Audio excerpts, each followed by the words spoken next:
காரணத்தால மணிமேகலை இன்னைக்கு இந்த ஷோல இதுக்கு அப்புறம் நம்ம கூட கண்டினியூ பண்ண மாட்டாங்க. என்னாச்சு? What's going on? இந்த நிகழ்ச்சியில நான் மைக் பிடிக்க போறது கிடையாது. I'm going to hold only the current day. அவங்க கிட்டயும் ஸ்ட்ரைட்டா சொன்னேன், இந்த மாதிரி ஆங்கர் போர்ஷன்ஸ்ல ஜாஸ்தி இன்வால்வ் ஆகுது. அவங்க வேலையை அவங்க பார்க்கணும், எங்க வேலையை எங்களை பார்க்க விடுங்க. Welcome to Cook with Komali guys. வாய் மட்டும் இல்லனா நாய் தூக்கிட்டு போய்டும் நல்லா. இன்னில இருந்து இந்த ஷோக்கு ஒரே ஒரு ஆங்கர் தான், அது வந்து பிரியங்கா. ஐயோ ஆனா வெதே நான் போட்டேன். சொல்றம்மா சொல்லவான்னா எல்லாத்தையும் சொல்லிட்டியே. பிரியங்கா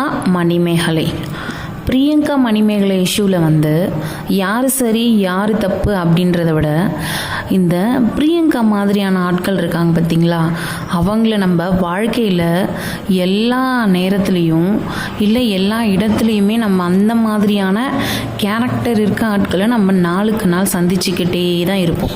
அதுக்கு ஒரு பெஸ்ட் எக்ஸாம்பிள் உங்களுக்கு ஒரு வீடியோ போடுறேன். அந்த வீடியோ ஒரு பொண்ணு இவ்வளவு நேரம் ஒரு காடை ஒளிச்சு வச்சிருக்கா, எப்படி யாராவது நீ சப்போர்ட் பண்ணாங்கன்னா பிரியங்கா அவங்களும் அவ்வளவு பெரிய பஞ்சாயத்து பண்றாங்க. நான் வந்து மகத்துவம் கொடுக்கறேன்டா. என்னதான் இருந்தாலும் நம்ம ஒரு குடும்பம் அல்லவா, அந்த குடும்பத்தில் இருக்கும் ஒருத்தர் ஜொலிக்க நாங்கள் ஆசைப்படுகிறோம், அதை செய்கிறோம். ஏய் உன்னை தெரியும்டா எனக்கு என்னென்ன வேலைக்கு எப்படி எப்படி முடிய டைப்பா மாத்துவேன்.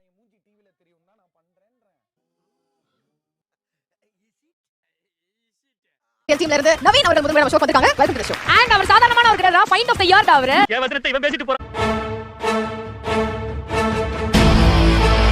கொஞ்சம் ஏஞ்சி அப்படி போ சொல்லுங்க. அவங்க கிட்டயும் ஸ்ட்ரைட்டா இந்த மாதிரி ஆங்கர் போர்ஷன்ஸ்ல ஜாஸ்தி இன்வால்வ் ஆகுது. அவங்க வேலையை அவங்க பார்க்கணும், எங்க வேலையை எங்களை பார்க்க விடுங்க. அப்பா வந்து கரெக்ட்டா அவருடைய 60வது பிறந்த நாளை கொண்டாடி ஒரு ஹாப்பி செலிப்ரேஷன். என்னன்னா ரங்கராஜ் சாரும் தாமு பாவும் நம்ம விஜய் டிவியோட பெஸ்ட் ஜட்ஜஸ் என்ற அவார்ட் வர வாங்கிட்டாங்க. I think we should also celebrate that. Hard work நம்ம போடுறோம், அது எல்லாமே ரொம்ப முக்கியம். அது எல்லாத்த விட ரொம்ப ரொம்ப முக்கியம் செல்ஃப் ரெஸ்பெக்ட். அந்த செல்ஃப் ரெஸ்பெக்ட் வந்து ஒரு இடத்துல இஸ் அட் ரிஸ்க் அப்படிங்கும்போது அதை தாண்டி வர எதுவுமே முக்கியம் கிடையாது. அந்த மாதிரி ஒரு விஷயம் நடந்ததுனால I walked away from Cook with Comali. யார் சாப்பிட்டு சொல்றா? யார் சாப்பிட சொல்றா? இப்ப இவ்வளவு பெரிய வார்த்தையெல்லாம் சொல்லிட்டீங்கப்பா, மன்னிச்சு தயவு செய்து ஏத்துக்க. அப்படி மட்டும் சொல்லுவேன் நினைக்காது. Cook with Komali season 5 is the best in prove பண்ணாம போவானேடா. அப்ப புரியல, இப்ப புரியுது. நீ உருட்டமா, உன் நல்ல மனசுக்கு நீ தான் ஜெயிப்ப. ஃப்ரம் பிகினிங் இப்போ லாஸ்டா நான் வந்து வாக் அவுட் பண்ணிட்டு வரேன். அந்த ஒரு டே வரைக்குமே வந்து லாட் ஆஃப் டாமினேஷன்ஸ் எங்களை இல்லை மண்ணா அண்ட் நம்மளோட ஆங்கர்னு சொல்லிட்டு இருக்கிற போர்ஷன்ல ஆங்கர் பேசுறத தாண்டி அந்த இடத்துல இல்ல எனக்கு தான் எல்லாமே தெரியும், நான் வந்து அதை பாத்துக்கிறேன், ஆங்கர் போர்ஷன்ல இன்டரப்ட் பண்ணி இந்த டாஸ்கோட எண்ட்ல இவனுங்க 3 பேரும் செம்ம பவர்ஃபுல் அப்படின்னு மொத்த வீடும் நம்ம கூட வந்து ஜாயின் அடிச்சுக்கணும். அவ்வளவுதான் ஃபினிஷ். பெரிய லம்பாடி போட்டாரு. Thank you. ஷோல வந்து லாட் ஆஃப் கண்டெஸ்ட் அண்ட் அதுல one of the contestant is actually an anchor. இந்த ஷோல அவன் கண்டெஸ்டன்ட்டா இல்லாம நிறைய விஷயங்கள் வந்து உள்ள இன்வால்வ் ஆனாங்க. நானே ஒரு ப்ரொடக்ஷன் ஆஃப் டீம் அப்படினா கண்டிப்பா இந்த டீம் நான் சொல்வேன். சீசன் 5 நீ என்னடா அங்க பாத்துக்கிட்டு இருக்க? போடா. வருது சொல்ல முடியும். அந்த ஹார்ட் ஒர்க் நம்புற ஒரு பர்சன். சோ நான் எப்படி விட்டாலும் நான் சர்வை பண்றேன். கோயில் தெரிஞ்சவன் எங்க வேணா போய் போய்ச்சுப்பேன். நீ அட்ட மாதிரி ஒட்டி நின்றா தான் உனக்கு வண்டி ஓடும். தெரிஞ்ச கமல், நான் எதிரி கூட மன்னிச்சிருவேன், ஆனா கூடவே இருந்து குழி பறிக்கிறவன மன்னிக்க. ஐயோ ஊரு ஒண்ணு புரிட்டாயப்பா. பார்த்தீங்களா, இந்த வீடியோ வந்து பிக் பாஸ் சீசன் 5 இருக்கு பார்த்தீங்களா, அதுலேருந்து எடுத்த வீடியோ. ஆக்சுவலி பிரியங்கா அதில் என்ன சொல்லியிருக்காங்க, ஒரு பொண்ணு எப்படி இவ்வளோ நாள் அதை ஹோல்ட் பண்ணி வச்சிருக்க முடியும், அது ஒரு கேமு, அந்த கேமில் சம்திங் ஏதோ திங்ஸை வந்து ரொம்ப நாளாக வந்து ரொம்ப நேரமாக வந்து அக்ஷரா ரெடி அதை வந்து வச்சுருப்பாங்க, அதை மற்றவங்க எல்லாரையும் வந்து எடுக்க பார்ப்பாங்க. ஸோ பிரியங்காவால் அதை எடுக்க முடியலை. அதுக்கு ஒரு பொண்ணு பிரியங்கா என்ன பையனா எனக்கு தெரியல, ஒரு பொண்ணு தான் அவங்க. இன்னொரு பொண்ணு ஜெயிக்கிறது, அதாவது ஜெயிக்கிறது கூட இல்லை, ஓகேப்பா நம்மளும் ஒரு பொண்ணு, நம்மளோட இதுல இருக்க அவளுமே வந்து இவ்வளோ நாளாக வச்சுட்டு இருக்கா, நம்மளால தான் காப்பாற்ற முடியல, அட்லீஸ்ட் அவளாச்சும் ஜெயிக்கட்டும் அப்படின்ற ஒரு மனநிலைமை இல்லாம ஒரு பொண்ணு அப்படின்றாங்க. ஒரு பெண்ணுக்கு பெண்ணே வந்து எதிரின்னுவாங்க பார்த்தீங்களா, அது பிரியங்காவை பார்த்து தான் தெரிஞ்சுக்கணும். நீயே எப்படி இருந்தீனா அப்ப மற்ற ஆண்கள் எல்லாம் என்ன நினைப்பாங்க, அவங்களோட என்னவா இருக்கும், சே நம்மளால பண்ண முடியல, ஒரு பொண்ணு அவ எப்படி அப்படின்னு சொல்லிட்டு மற்றவங்க யோசிக்க மாட்டாங்க. என்ன பேசுற நீ, ஒரு பொண்ணு அவ அப்படின்றாங்க. இதுதான் பிரியங்காவோட கேரக்டரே. அதாவது தான் ஜெயிக்கிறோமோ இல்லையோ, தான் தோக்குறோமோ இல்லையோ, அது முக்கியம் இல்லை. ஆனால் நான் இருக்கிற இடத்துல மற்றவங்க யாருமே ஜெயிக்கக்கூடாது. இப்போ நான் தோத்துட்டேன்னா என்னால் இதை பண்ண முடியலையா, அதே விஷயத்த மற்றவங்க யாரும் பண்ணிடவே கூடாது. இதுதான் பிரியங்காவோட கேரக்டர். ஆக்சுவலி BB5லயே வந்து பிரியங்காவோட ரியல் ஃபேஸ் மொத்தமாகவே வெளியில் வந்துச்சு. அது எல்லாருமே நம்ம பார்த்துட்டோம். கொஞ்ச நாளாக என்ன பண்ணிட்டாங்க, பிரியங்காவை பற்றி குட் திங்ஸ் மட்டும் எடுத்து எடிட் பண்ணி கொஞ்ச நாளாக போட்டுட்டு இருந்தாங்க. ஆனால் பிரியங்காவோட உண்மையான முகம் வந்து அந்த அபிஷேக் இருக்கும் போதே தெரிஞ்சிருச்சு. ப்ளஸ் அப்பப்போ கூடவே இருந்த நிருப் வந்து காட்டி கொடுத்துட்டாரு. அப்பப்போ சண்டையில் அவரே சொல்லிட்டாரு. இதை விட பெஸ்ட் எக்ஸாம்பிள் என்னன்னா, தாமரை இருக்காங்க இல்லையா, அவங்கள இவங்களுக்கு சுத்தமாக பிடிக்கல. என்ன நம்மளே டாமினேட் பண்ணுறா இவ, நம்ம எது பேசினாலும் எது பேசுகிறாளே, எல்லாத்தையும் கரெக்டாக பேசுகிறாளேன்னு சொல்லிட்டுன்னு தாமரையை எந்த அளவுக்கு அவங்க அட்டாக் பண்ணாங்கன்றத நம்ம எல்லாருமே பார்த்தோம் BB5ல. அதுதான் பிரியங்கா. ஆக்சுவலி பிரியங்கா எப்படின்னா, பிரியங்கா இருக்கிற இடத்துல யாருமே வந்து வாய்ஸ் அவுட் பண்ணக்கூடாது. தனக்கு தான் எல்லாமே தெரியும், தான் மட்டும்தான் அந்த இடத்துல வந்து இந்த லைம் லைட்ல இருக்கணும் அப்படின்னு சொல்லிட்டு நினைக்கிறவங்க. அப்படின்றத நம்ம BB5லயே வந்து நிறைய டைம் பார்த்துட்டோம். ஓகேவா? இப்போ இந்த குக் வித் கோமாளி சீசன்ல இது பிரியங்கா மணிமேகலை இஷ்யூவா மட்டும் இல்லாம நார்மலாவே குக் வித் கோமாளி சீசன் 5ல நீங்க பாத்தீங்கன்னா ஸ்டார்டிங்ல இருந்து ஒரே வந்து எப்படி சொல்றதுன்னா, இது வந்து ஒரு நல்ல விஜய் டிவிலேயே இருக்க ஒரு என்டர்டெயின்மெண்ட் ஷோனா இந்த குக் வித் கோமாளி தான். சின்னவங்கள்ல இருந்து பெரியவங்க வரைக்கும் எல்லாருமே என்ஜாய் பண்ற ஷோ. ஆக்சுவலி சாப்பிடும் போது இந்த ஷோ வந்துச்சுன்னா நாங்கள் வந்து சாப்பிட்ற இடத்த விட்டுட்டு வந்து டிவி முன்னாடி உட்காந்துட்டு சாப்பிட்றவங்க பெரியவங்க வரைக்கும் அந்த மாதிரியான ஒரு ஷோ தான். ஆனால் என்னமோ தெரியல, இந்த சீசன் 5 வந்து அப்படியே ஆப்போசிட் ஆயிடுச்சு. எதனாலன்னு தெரியல, இந்த ப்ரொடக்ஷன் கம்பெனி மாறி போனதுனாலயா, ஒருவேளை இந்த பிரியங்கா உள்ளே வந்ததுனாலயா என்னன்னு தெரியல. ஆக்சுவலி புகழ் கூட இப்போ ஓவர் ஆக்டிங்கு, ஓவர் டாமினேட்டிங்கு, ரொம்ப எல்லாரையுமே மரியாதை இல்லாமல் பேசுறது, ரொம்ப டபுள் மீனிங்ல வந்து பேசுறது, இந்த ராமர், இந்த ஜோயா இவங்கெல்லாம் பேசுறது.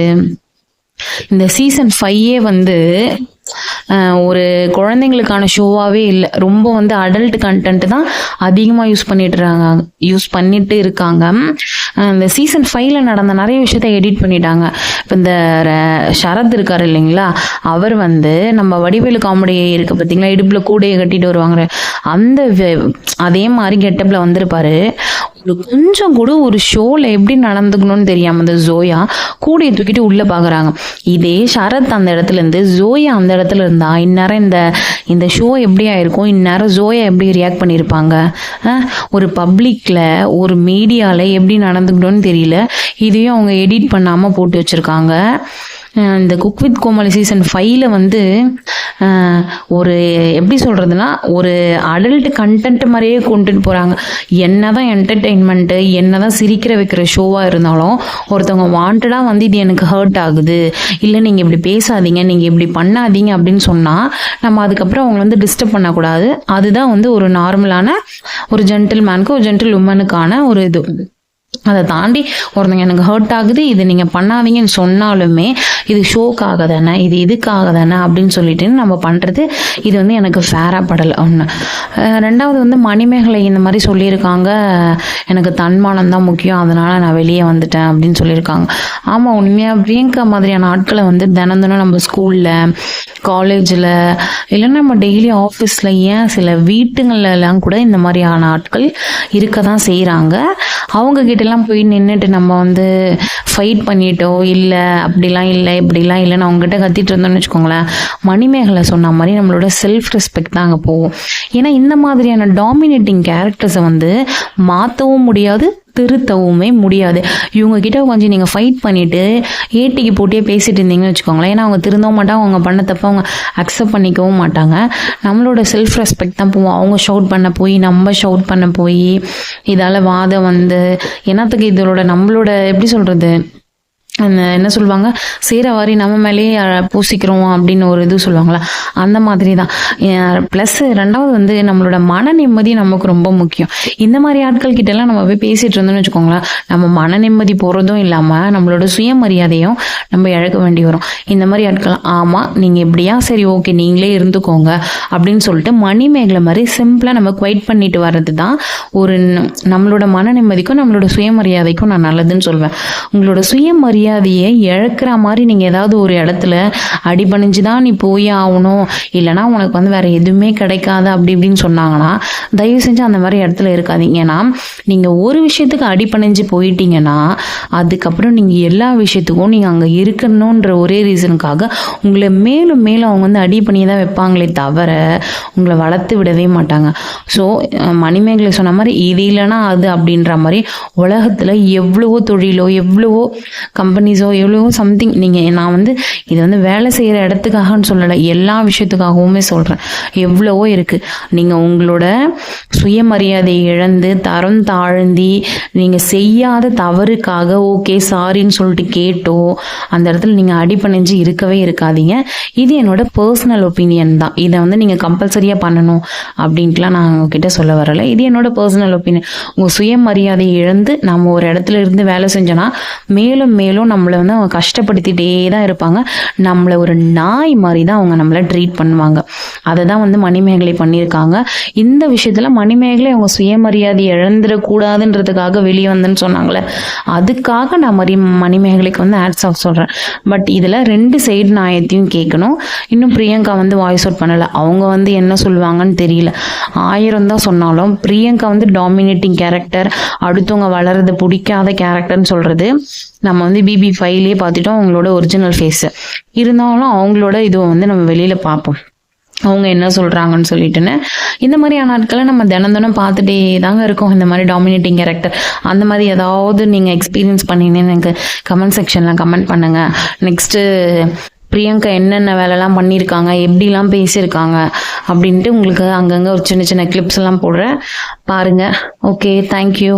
இந்த பிரியங்கா மணிமேகலை விஷயத்தில் வந்து நாம் என்ன கற்றுக்கணுன்னா, ஒருத்தவங்களை அதிகமாக அதிகாரம் பண்ணுறாங்க, அவங்க வேலையே செய்ய விடாமல் அந்த இடத்துல அவங்க வந்து அதிகாரம் செலுத்துகிறாங்கன்னா அவங்கக்கிட்ட வந்து நார்மலாக சொல்லி பாருங்கள். அவங்க அதை கேட்கல, இல்லை நான் இப்படி தான் பண்ணுவேன்னா ஓகேம்மா நீ இப்படியே பண்ணிக்க நான் போகிறேன் அப்படின்னு சொல்லிட்டு நீங்கள் அமைதியாக வந்துடுங்க. அதுதான் நமக்கு நல்லது, நம்மளோட செல்ஃப் ரெஸ்பெக்ட்டுக்கு நல்லது.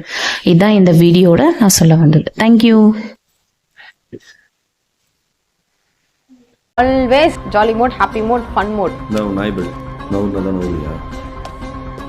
நம்ம வந்து அடுத்த ஒர்க் என்னவோ அந்த ஒர்க்கை நோக்கி போயிட்டு அந்த ஒர்க்கை நம்ம